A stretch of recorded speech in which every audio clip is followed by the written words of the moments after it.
Assalamualaikum warahmatullahi wabarakatuh. Alhamdulillah wassalatu wassalamu ala Rasulillah amma ba'du. Insyaallah taala kita akan membahas tentang kitab Bulughul Maram atau judul aslinya diberikan oleh penulis adalah Bulughul Maram min Adillatil Ahkam karya Al-Hafidz Ibnu Hajar rahimahullahu taala.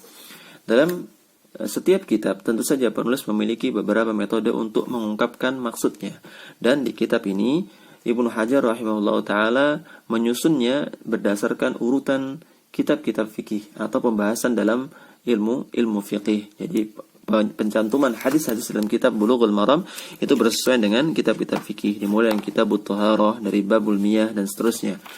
Kemudian penulis terkadang menyampaikan maksudnya atau mengungkapkan siapa yang meriwayatkan hadis tersebut dari sahib kutubus sittah atau ashabu kutubil hadis yang lainnya.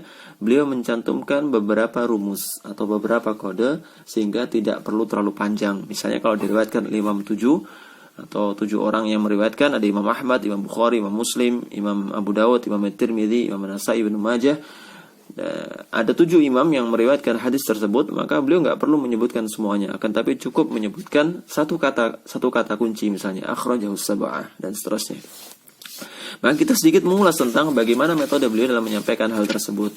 Yang pertama, ketika beliau mengungkapkan bahwasanya akhrajahus sab'ah atau diriwayatkan oleh Imam 7, maka maksudnya adalah Imam Bukhari, Imam Ahmad, Imam Bukhari, Imam Muslim, Imam Abu Dawud, Imam At-Tirmidzi, Imam An-Nasa'i dan Ibnu Majah. Ada 7. Nah, berarti Imam Ahmad ditambah dengan sahibu kutubus sittah. Jadi kutubus sittah ditambahkan Imam Ahmad, maka jadilah akhrajahus sab'ah.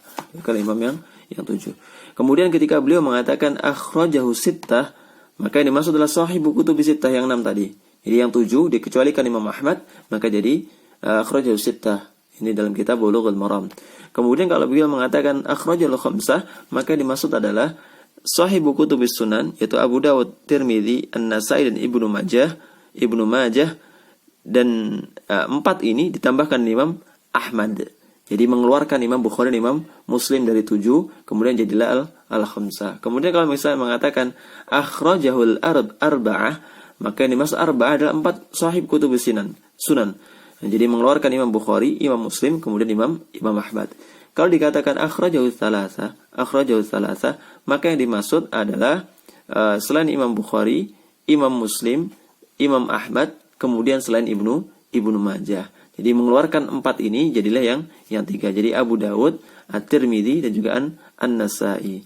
Kemudian ketika beliau mengatakan muttafaqun alaih, maka yang dimaksud adalah Bukhari dan Muslim. Adapun yang selainnya, kalau misalnya ada meriwayatkan misalnya Imam Ahmad ditambahkan Bukhari dan Imam Muslim, maka nggak ada rumusnya di sini, maka beliau langsung menyebutkan akhrajul Ahmad wal Bukhari wa Muslim. Wallahu taala a'lam bissawab. Wassalamualaikum warahmatullahi wabarakatuh.